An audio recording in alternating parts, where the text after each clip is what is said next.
ছোট ইমামতি বড় ইমামতি আপনারা জানেন ফিকার কিতাবে আছে, আমরা সবাই ছোট ইমামতি করি, বড় ইমামতি আমাদের জন্য বরাদ্দ নয়।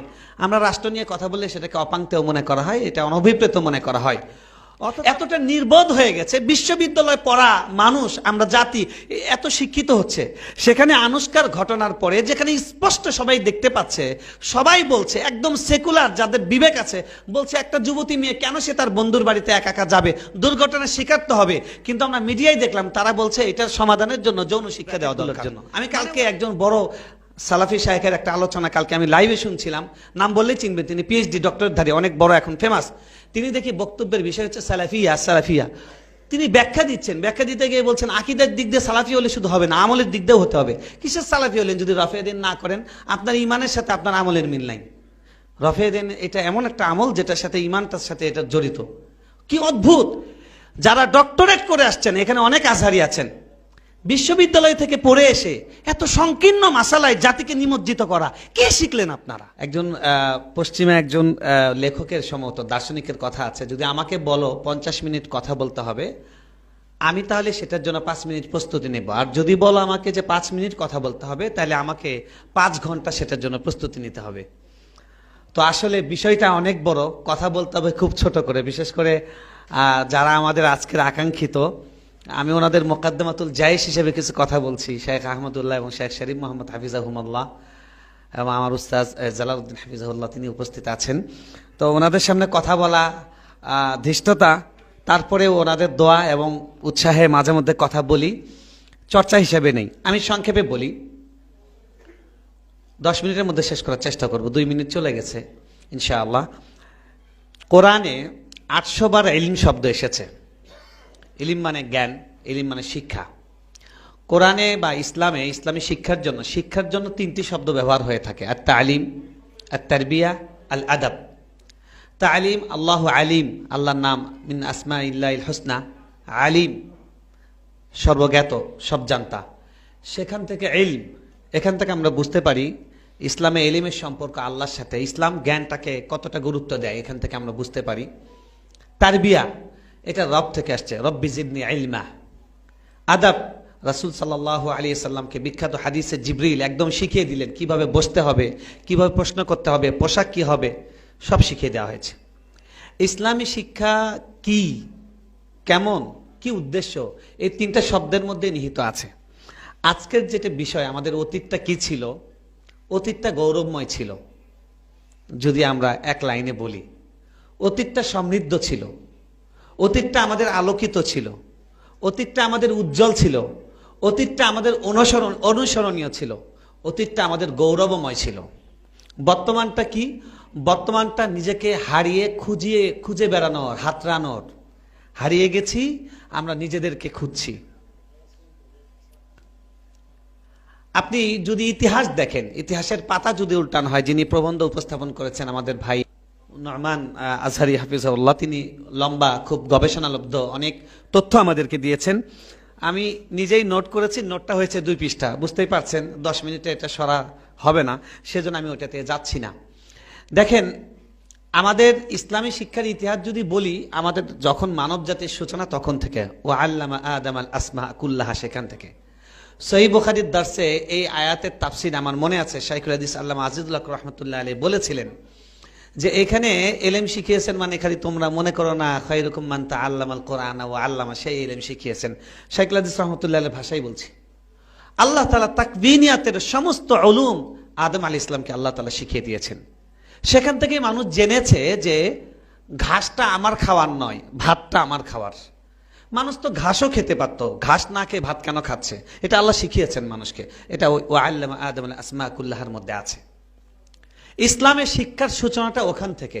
আর ইসলামী শিক্ষা মানে আমাদের যে আসমানি কিতাবের সর্বশেষ কিতাব এবং খাতামুন নবিয়্যিন সাইয়্যিদুল মুরসালিন মুহাম্মদুর রাসূলুল্লাহ সাল্লাল্লাহু আলাইহি ওয়াসাল্লামের মাধ্যমে পরিপূর্ণ আল্লাহর সর্বশেষ যে দিন, আদ-দীনুল কামিল মুতাকামিল আশ-শামিল, যেটা এসেছে পূর্ণাঙ্গ জীবন ব্যবস্থা, কমপ্লিট কোড অফ লাইফ, সেটা যে এসেছে, সেটা আমরা এখান থেকে দেখতে পাই। শুরুটা হয়েছে পর দিয়ে। আমাদের নবী সাল্লাল্লাহু আলাইহি ওয়াসাল্লাম উম্মি ছিলেন, তিনি পড়তে জানতেন না, কিন্তু পর আল্লাহ বলেছেন কারণ কোরআনটা মুহাম্মদ সাল্লাল্লাহু আলাইহি ওয়াসাল্লামের উপর নাজিল হয়েছে, তিনি এই কোরআন সিলেবাসকে দিয়ে সারা পৃথিবীর মানবতাকে চেঞ্জ করবেন, আর মানবতা তারা না পড়ে থাকতে পারবে না। তাকে বিশেষ কারণে উম্মি রাখা হয়েছিল, যাতে তাকে কেউ লেখক না বলতে পারে কোরআনের। যাই হোক, তো ইসলামী শিক্ষার আমাদের রাসূল সাল্লাল্লাহু আলাইহি ওয়াসাল্লাম দুনিয়াতে যেদিন আসলেন, যখন তার প্রথম ওহী হলো, সেখান থেকে পড়ো। এরপরে আমরা যেখানেই দেখি রাসূল সাল্লাল্লাহু আলাইহি ওয়াসাল্লামের জীবনের পরতে পরতে তারা দাওয়াতি যে অভিযাত্রা, তিনি একটা ঘুণে ধরা, একটা পচে যাওয়া, একটা বিপদগামী নষ্ট একটি সমাজকে রূপান্তর করেছিলেন কি দিয়ে? এক কথাই যদি বলি সেটা বলবো শিক্ষা দিয়ে। শিক্ষার সাথে দীক্ষা আছে, তালিমের সাথে তারবিয়া আছে, কিন্তু শিক্ষা দিয়ে তিনি করেছিলেন, আলো দিয়ে। আলোটা হলো লাকাদ জাআকুম মিনাল্লাহি নূর, সেটা কোরআন। আলো দিয়ে, শিক্ষা দিয়ে চেঞ্জ করেছিলেন। তো আল্লাহ রাসূল সাল্লাল্লাহু আলাইহি ওয়াসাল্লাম এই কারণে মসজিদে নববী, প্রথম তিনি যেখানে গেছেন মসজিদ, কুবায় কয়দিন অবস্থান করলেন? 15 দিন সম্ভবত। সেখানেও তিনি মসজিদ করলেন। যাওয়ার পথে মাঝখানে জুমার হুকুম হলো, সেখানেও মসজিদ, গিয়েই তিনি মসজিদ বানালেন। মসজিদের 3টা কাজ ছিল, 3টা ওজিফা। মসজিদ, আমরা তো এখন যেটা মসজিদ বানিয়েছি, এগুলো আসলে নামাজ ঘর, মসজিদ না, নামাজ ঘর। কারণ মসজিদ হলে অবশ্যই সেখানে 3টা জিনিস থাকবে। রাসূল সাল্লাল্লাহু আলাইহি ওয়াসাল্লামের মসজিদ, ইসলামের যে মসজিদ, সেখানে সালাত থাকবে, আর সেখানে ইলম শেখার ব্যবস্থা থাকবে।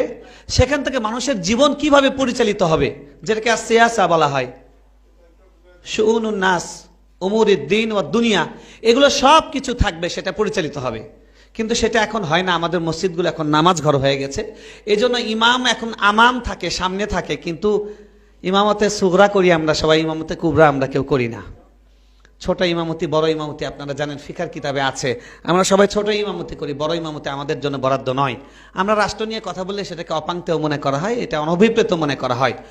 অথচ কোরআন যে জন্য এসেছিল, আল্লাহ রাসূল সাল্লাল্লাহু আলাইহি ওয়াসাল্লাম যেই দিনটা মানুষের কাছে পেশ করেছেন এবং তিনি দুনিয়াতে পূর্ণ করে গিয়েছেন, যার পরে আল্লাহ সার্টিফিকেট দিয়েছেন, আল ইয়াউমা আকমালতু লাকুম দীনাকুম ওয়া আতমামতু আলাইকুম নি'মাতি ওয়া রাদিতু লাকুমুল ইসলামা দীনা, যার পরে আল্লাহ ঘোষণা দিয়েছেন, ফামান ইয়াবতাগি গায়রাল ইসলামি দীনান ফালাইয়াকবাল মিন। আর কোনোটার চান্স নেই, কোনোটার চান্স নেই। এটা আমরা প্রমাণ করতে পারছি না শিক্ষায় পিছিয়ে পড়ার কারণে।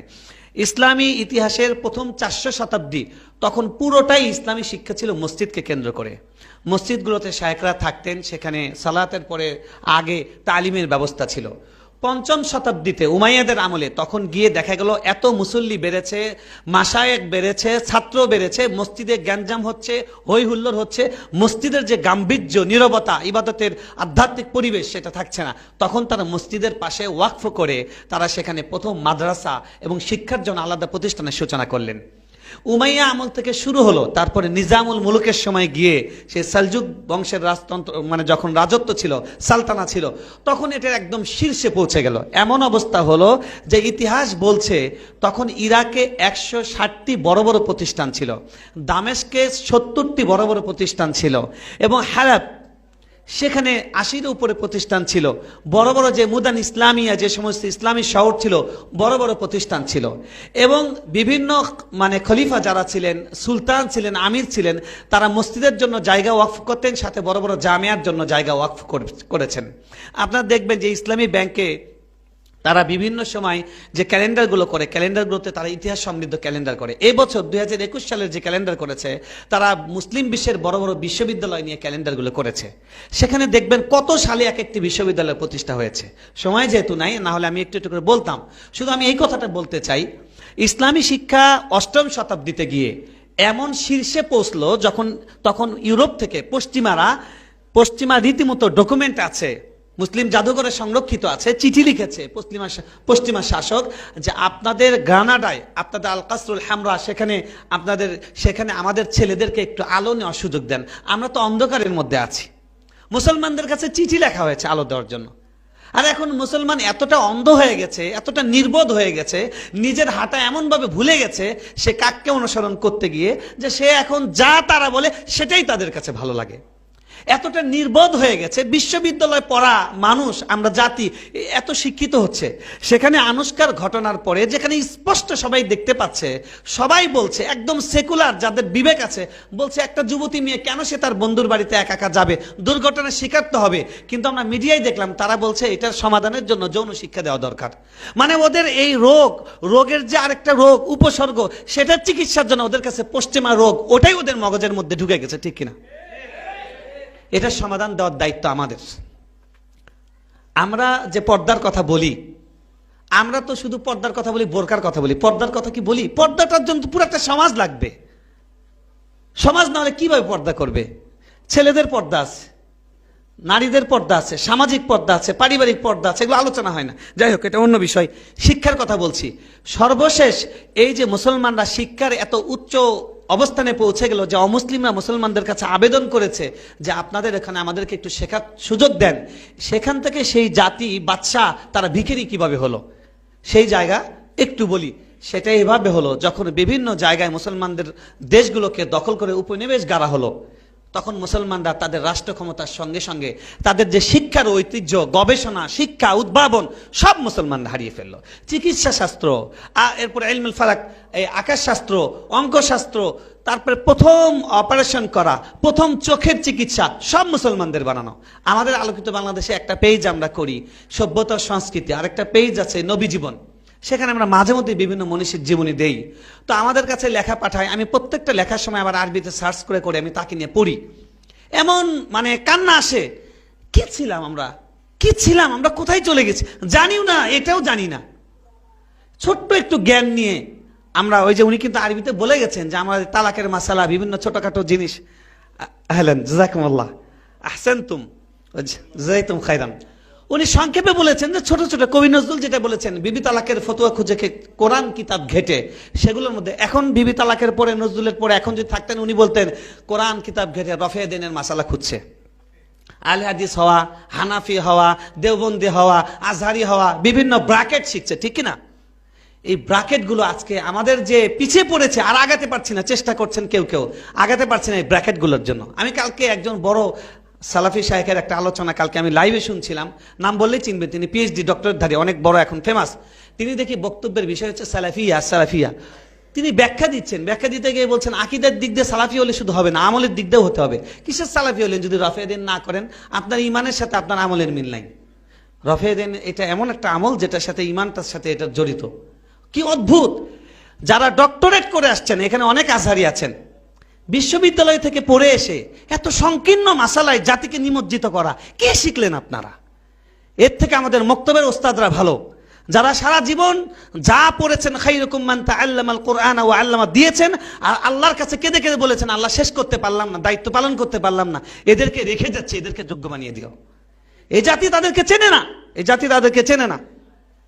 আপনারা বাংলাদেশ থেকে পড়ে গিয়ে মাদ্রাসা থেকে আরবি শিখে সেই আরবিকে পুঁজি করে আপনার বিশ্ববিদ্যালয়ে যাচ্ছেন, হয় কেউ আলিয়ার মাধ্যমে, কেউ জেনারেল শিক্ষার ডিগ্রি নিয়ে যাচ্ছেন। আসার পরে ছোট ছোট ফিকহি মাসাইল নিয়ে কেন আপনারা লিপ্ত হন? আপনারা এগুলো নিয়ে কেন লাগেন? আমার তো খুবই কষ্ট হয়, কেন এত বড় বড় জ্ঞানী মানুষ যাদের বই বের হয়, এই মোটা মোটা এক একটা গবেষণায় বের হয়, এই লোকগুলো এত সংকীর্ণ মনা কেন হয়? তারা পৃথিবীতে গিয়ে দেখে না তাদের দেশের আলেমরা কোনোদিন এগুলো নিয়ে মারামারি করে না?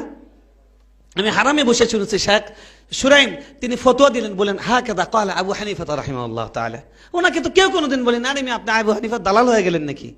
কিন্তু আমাদের দেশের পরিস্থিতি এত ঘোলাটে হয়ে গেছে, আমি যদি আবু হানিফা রহমাতুল্লাহর বিপরীতে কোনো ইমামের কথা বলি, বলবে আলী হাসান তো কওমি মাদ্রাসায় পড়ে সালাফি হয়ে গেছে, ঠিক কিনা? আবার ওদিক থেকেও বলবে আরে উনি আবু হানিফার নাম বলছে না, আরে কওমি মাদ্রাসায় পড়ছে শেখ আহমদুল্লাহ, যতই হোক আরে উদার হোক, কি কওমি মাদ্রাসায় পড়ছে। কি সংকীর্ণ মন!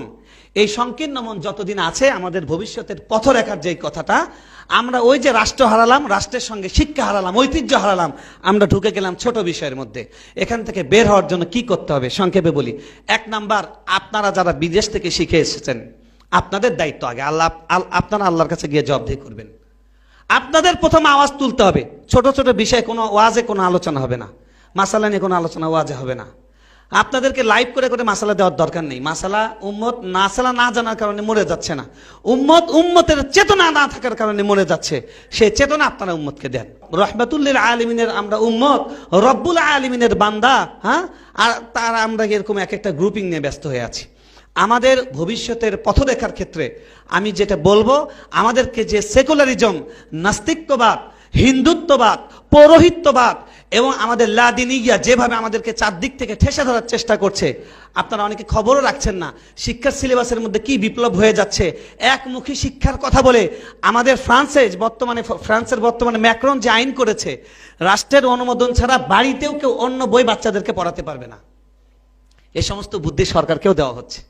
আপনারা এই পদগুলো বন্ধ করে দেন। এখনো আমরা স্বাধীন আছি, মন চাইলে মাদ্রাসা করলাম, এখানে আমি একটা মিশরি মানহাজ ফলো করলাম, এখানে মাদানী মানহাজ ফলো করলাম, এখানে মাক্কি মানহাজ ফলো করলাম।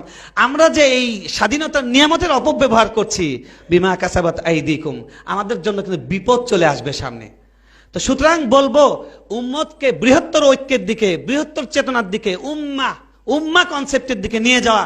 বিশ্ববিদ্যালয়ে যারা পড়েছেন, আজহারে পড়েন, মদিনায় পড়েন, মক্কায় পড়েন, আপনাদেরকে মাসালার নুক্তা চিনি করার জন্য আল্লাহ তাআলা আপনাদেরকে এত শিক্ষা দেননি, এগুলো ইমামরা করে গেছেন।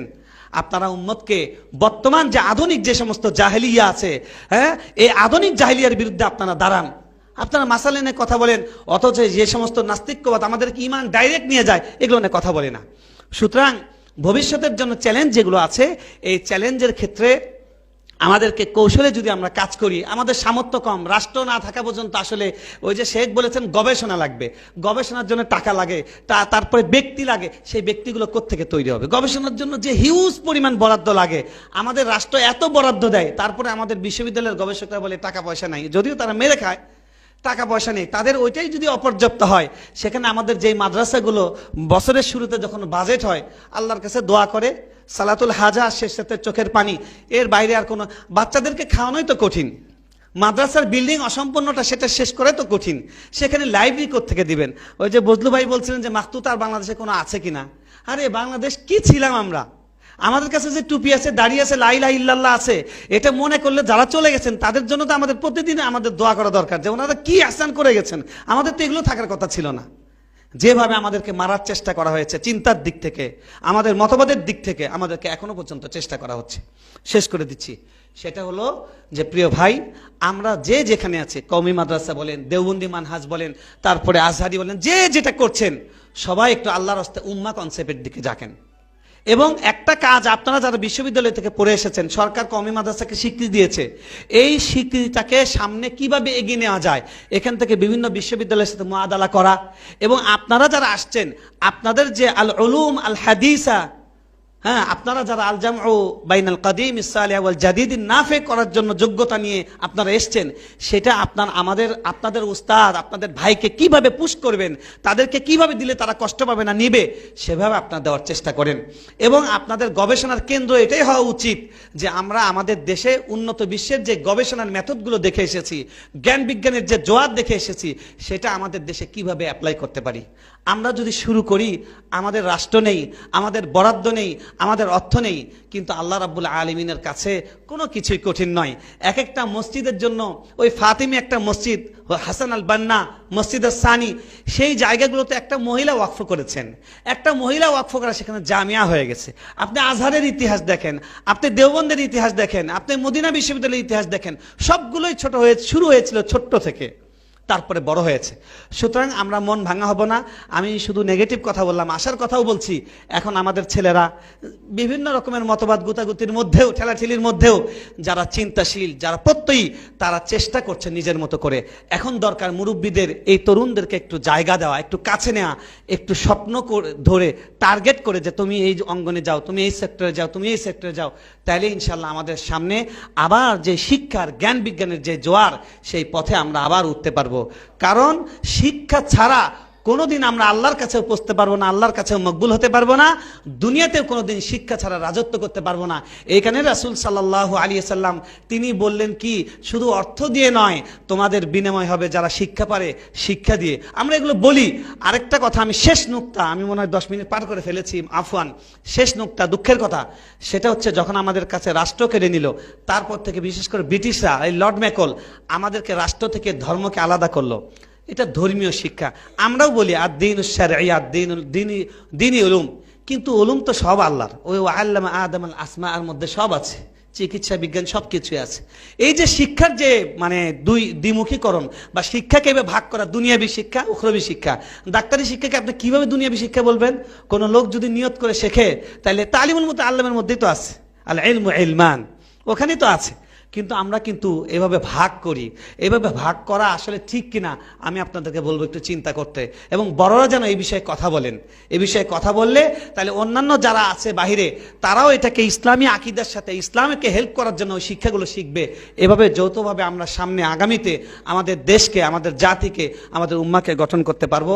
অনেক আবেগ ছিল, অনেক ব্যথা ছিল, অনেক পয়েন্ট ছিল, সময়ের স্বল্পতায় এবং বড় বড় ব্যক্তিদের উপস্থিতি এবং চাহনি, এই কারণে সব বলতে পারলাম না, এলোমেলো হয়ে গেল। যাই বললাম, আল্লাহ তাআলা আমাদেরকে কবুল করেন, আল্লাহ তাআলা সামনের দিকে আমাদেরকে এগিয়ে যাওয়ার তৌফিক দান করেন। ওয়া আখিরু দাওয়ানা আনিল হামদুলিল্লাহি রাব্বিল আলামিন। ওয়াসসালামু আলাইকুম ওয়া রাহমাতুল্লাহ।